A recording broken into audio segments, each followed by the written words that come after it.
there's always the two sides of the coin, right? There's the kind of the business side and the engineering side. Engineers want to do the right thing. Like we don't want to do a bad job. If you give them the right incentives and they're prioritized to optimize things, then like things will shine. Welcome to FinOps in Action. I'm your host, Alon Arvatz.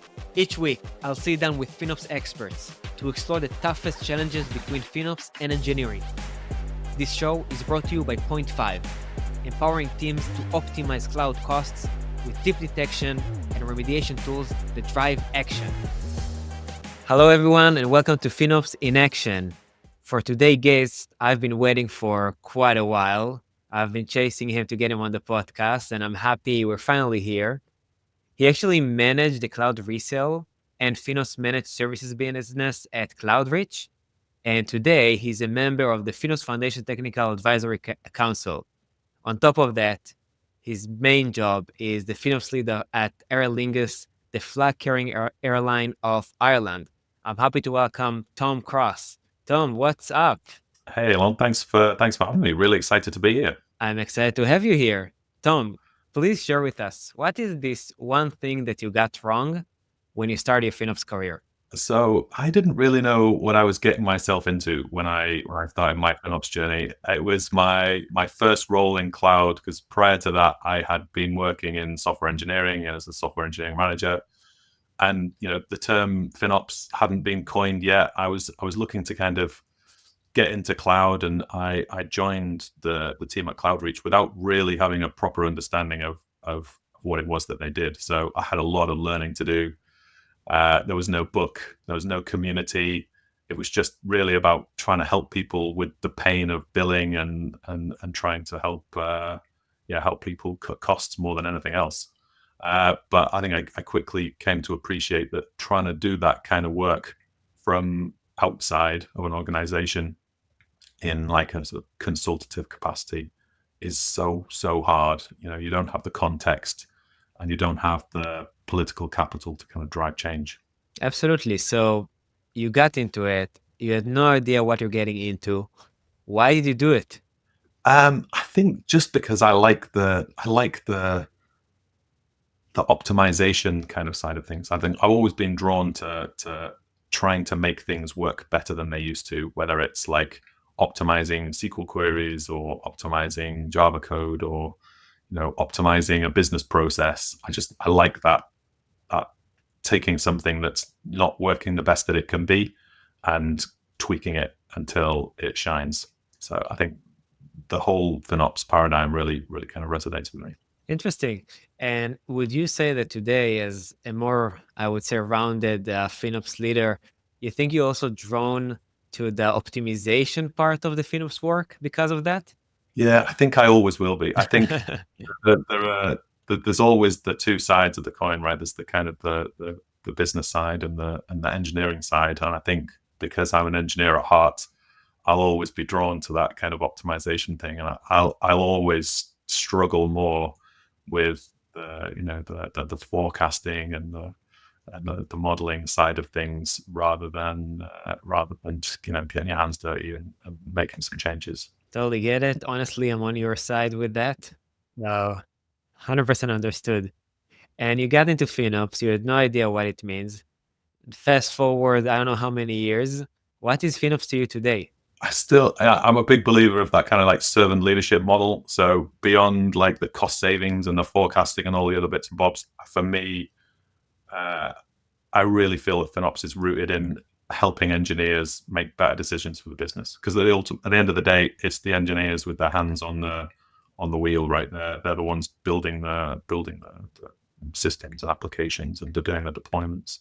So it's about making sure that they've got the right information at the right time, and what do they call it? Putting the data in the path of the engineer. And sometimes it's like protecting them from themselves.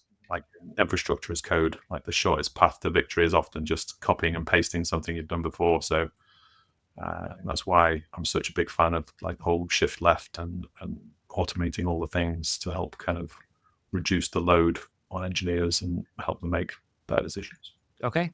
And obviously, enabling engineers is probably the biggest challenge today in FinOps, at least from what I hear from people.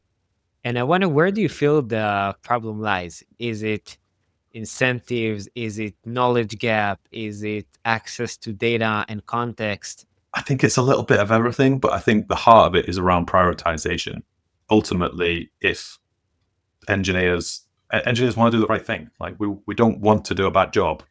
If you give them the right incentives and they're prioritized to optimize things, then like things will shine, but you might not get all the features that you want. So it's about getting cost efficiency on the agenda as early as possible so that it can get like built into the life cycle of a product.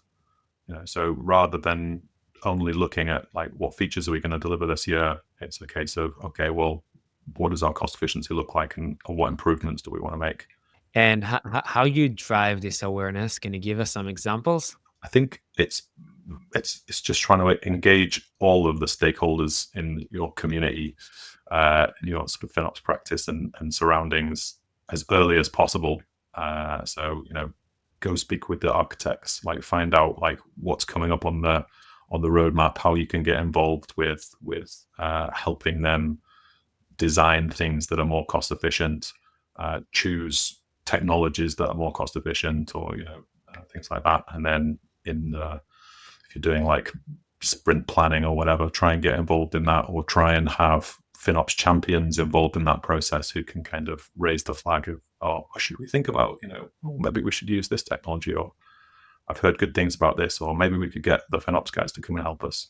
I think sometimes having use cases, having some champions where you worked really closely with a team and had some really good results. So you've got like a bit of a case study, and you can kind of say, hey, look, we helped this team do X, Y, and Z. Works really well, because then other teams will come to you and say, hey, look, you helped out that other team with this great work. We want to do the same. Like, come talk to us and tell us how to be successful in that space too.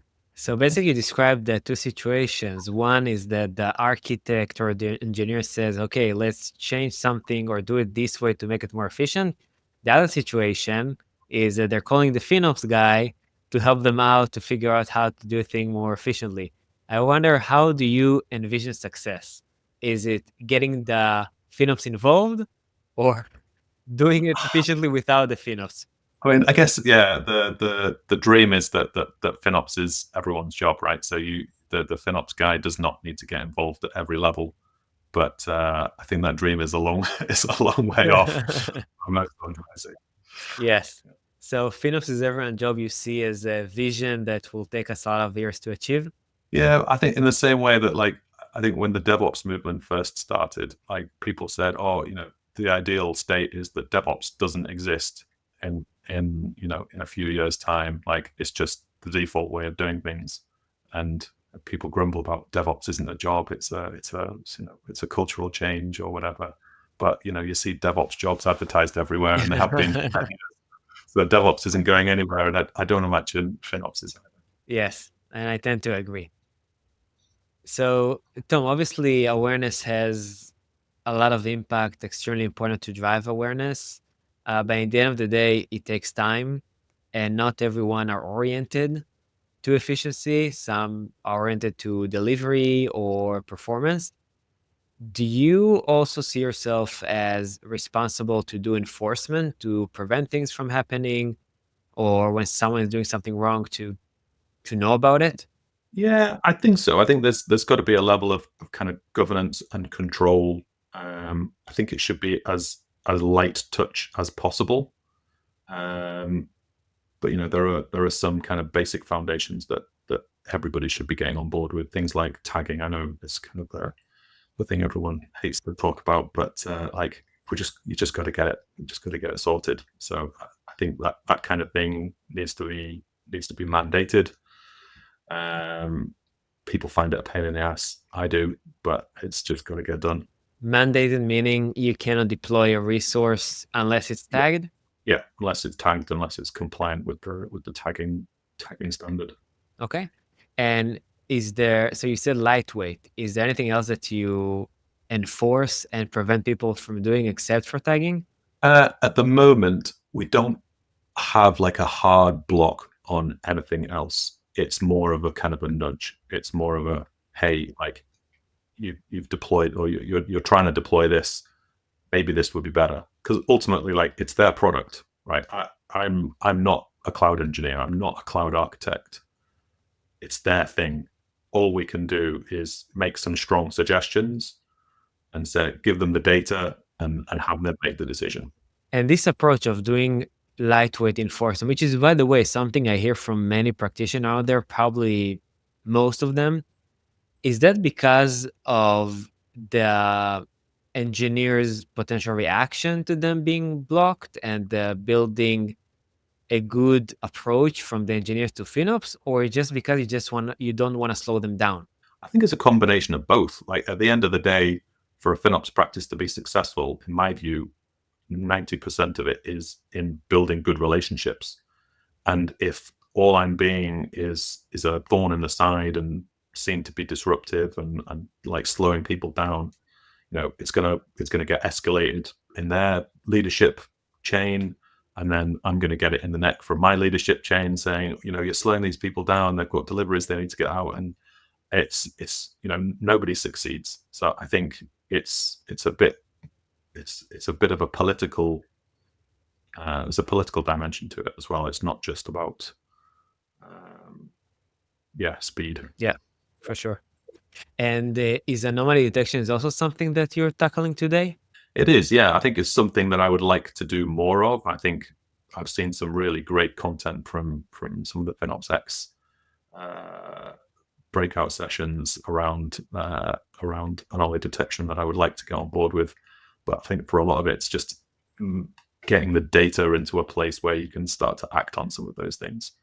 I think a lot of the anomaly detection we use today is just the out of the box cloud provider stuff, and then I think it's about having a business process wrapped around that. Like, what do you do when the alarm goes off? How do you communicate it?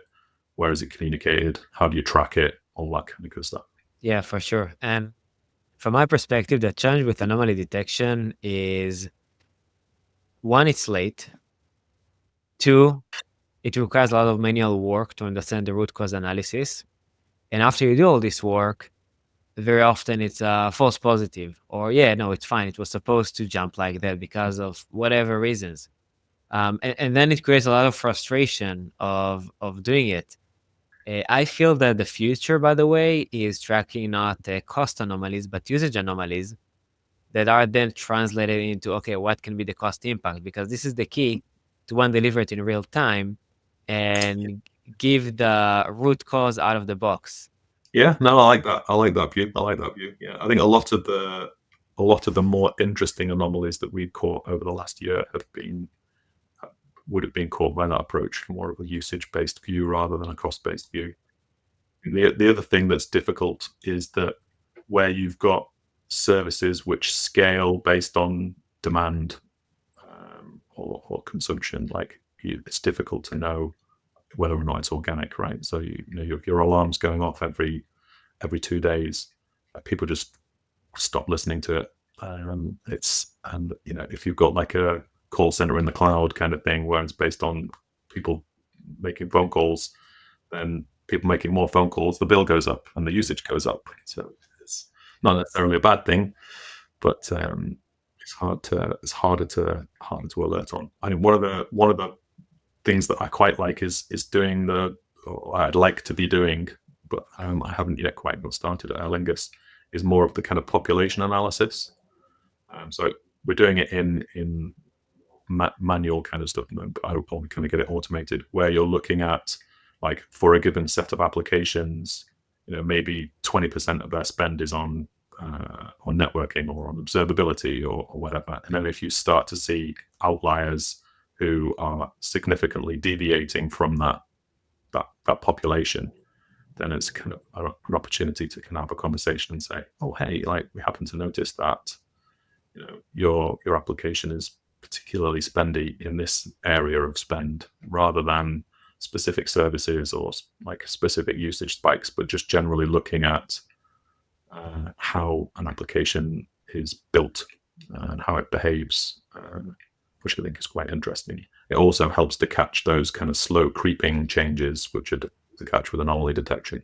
So, Tom, what you're describing is very interesting, and it's actually tied to, I think, a very common mistake people do.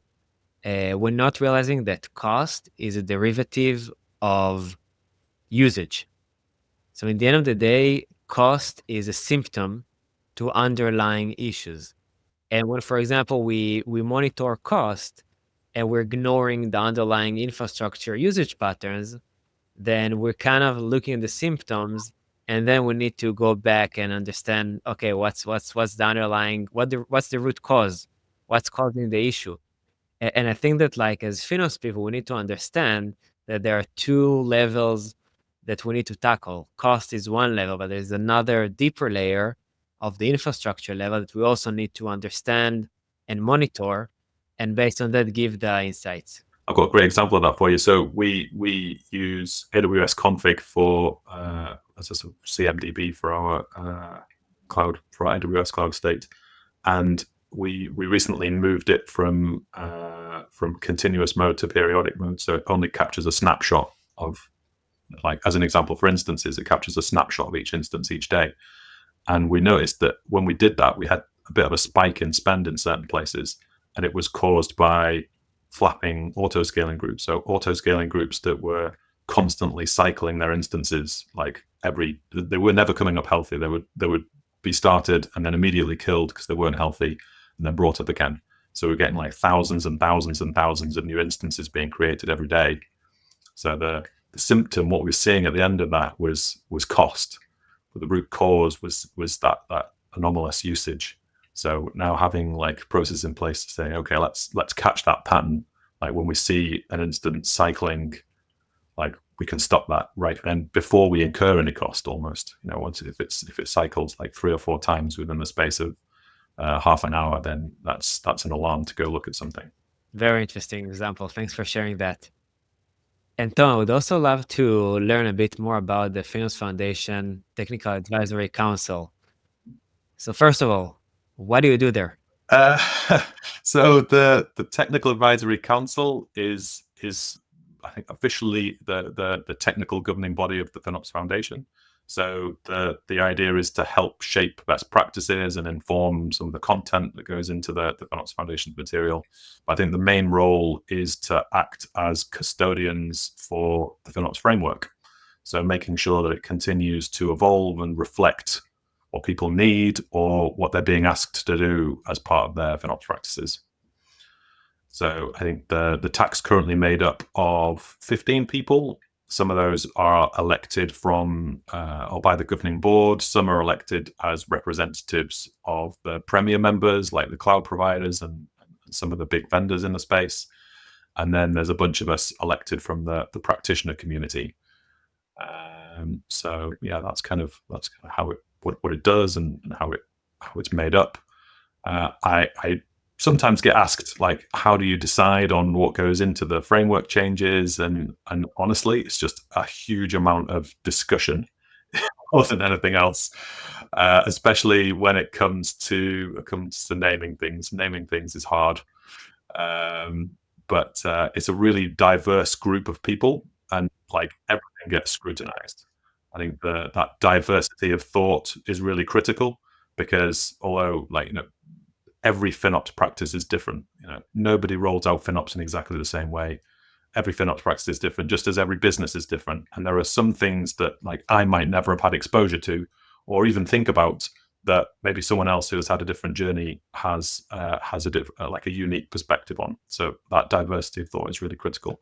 Interesting. Yeah, and beyond the kind of the personal experiences of the folks in the TAC, I think the biggest inputs to the framework are things like the state of FinOps data and the conversations that we have with practitioners at events like FinOps X and some of the other sort of community meetups, which are invaluable because they give us like that really real view into the challenges that people are facing, like in their day-to-day roles, a whole range of different maturity levels as well. So speak to the folks who are just getting in, and it's like, what are the barriers to adoption? What are the challenges you're facing in trying to start a practice? and then you can have also the other end of the spectrum with you guys are in a run state or a walk state. How do you want to how are you going to elevate your practice in the next 12 months? So I think that's really good, and I think it ensures also that the future of FinOps is practitioner led. It's not dictated by some ivory tower. Yeah, for sure. And I actually gave an example. I think it was 2 episodes ago, around the fact that the foundation made the move to Cloud Plus approach for FinOps. And it was really nice to hear JR talks about the fact that Cloud Plus is a reality. We're not here saying, hey, FinOps needs to go to Cloud Plus because we, the foundation, realize that this is the future. No, that's the reality of the practitioners today. And the job of the foundation is to reflect the trends that are already happening within the community, not to tell people what they need to do and where they need to go. So I really like to hear that, by the way. And I think it says a lot about the foundation, how they do things. I also want to share with you, Tom, that I cannot tell you how many people on the podcast or outside the podcast told me how much the framework helped them. That's great to hear. And I'm gonna make a confession here. When I start getting into FinOps, I thought, oh my god, it's so high level. It's not practical enough. We need to do things more practical. But I think I was proved wrong, because it helped people understand what function they need to have within their team or within their practice. It helped them choose tools, because they now do mapping of capabilities. And it helped them also communicate to executives, hey, listen, we're only covering this. All these aspects we're completely ignoring today. We need to do something about it. So it also helped them communicate how the FinOps practice need to evolve in their organization. And I heard so many examples that I have to admit that I was wrong. Oh, that's good to hear. So I think it's really interesting that your initial impression that there wasn't enough practical examples. And I think there's a danger in that, though, right? Because when you provide too much practical example, it becomes too prescriptive. And I think it's important that people recognize that, like, the FinOps framework, it's not like this is the one true way to do things, right? It's just a guide. It's just there to give you a bit of structure and something to lean on. And if there are parts of it that don't work for you, don't do them. Just ignore them. Or, like, I think particularly with things like the scopes, like the new scopes kind of thing, that is very much in the zeitgeist at the moment, which I think is really interesting. And I think a lot of people that I've spoken to have shied away from scopes because they're like, I don't know where one scope starts and another scope ends. And I think when you drill into it, you find that people are actually already using scopes. They just never really thought about it. It doesn't necessarily need to be like a separate segment of technology spend. It could just be like a different level of maturity. Like, say, or you've gone through a merger and an acquisition, and you've just, there's another cloud provider or another part of the estate that you're going to treat differently. Maybe you're not going to do like anomaly detection, or you're not going to do like chargeback or showback in a specific area. That's a different scope. Like, it doesn't need to be about, this is where I'm going to put my public cloud, and this is where I'm going to put my AI, and this is where I'm going to put my data cloud. Like, it can be whatever works for you. It's again, it's not prescriptive. It's giving you a set of terms and a way of thinking about things that allows you to tackle big problems. Makes sense. And Tom, are you able to share what are some of the key topics that are being discussed now at the TAC? The sort of the evolution of scopes. I think it is always going to be interesting. I think the FinOps for AI and AI for FinOps is definitely big. But we're starting to have conversations now about like Framework 2026. So what the change is going to be in the 2026 framework. I can't reveal any secrets, but just to say we're looking at all of the different domains. We're looking at capabilities, like where can capabilities be strengthened? Do capabilities make sense in the domain that they're in, or should they be rehomed? And like a whole range of different things. Okay, so should we expect a big announcement at FinOps X 2026? I think so, yeah. I don't know. really deserves the fanfare. I don't think it's quite that big, but it's material changes, yeah, for sure. Wow. Okay, I can't wait. And after we finish recording, maybe you give me some spoilers, Tom. Okay, great. So, Tom, that's been wonderful. Thank you for sharing all of these insights and all of your experience. I would like now to learn more about you personally. So, you live today in Edinburgh, in Scotland. Yeah, that's right. What a beautiful area. What a Yeah, beautiful area. I'm it's jealous. stunning. It, it, It's nice. it is, it's nature and history, and it's absolutely amazing. I've went there when I was 18 or 19, and one of the best trips I've ever had. So that's really great place. And did you grow up in Scotland or did you move there? No, so well, my wife and I moved here to study. So we studied in this area, and then we kind of moved away a bit and came back. But we were both brought up in the Lake District, which is in England, just over the border.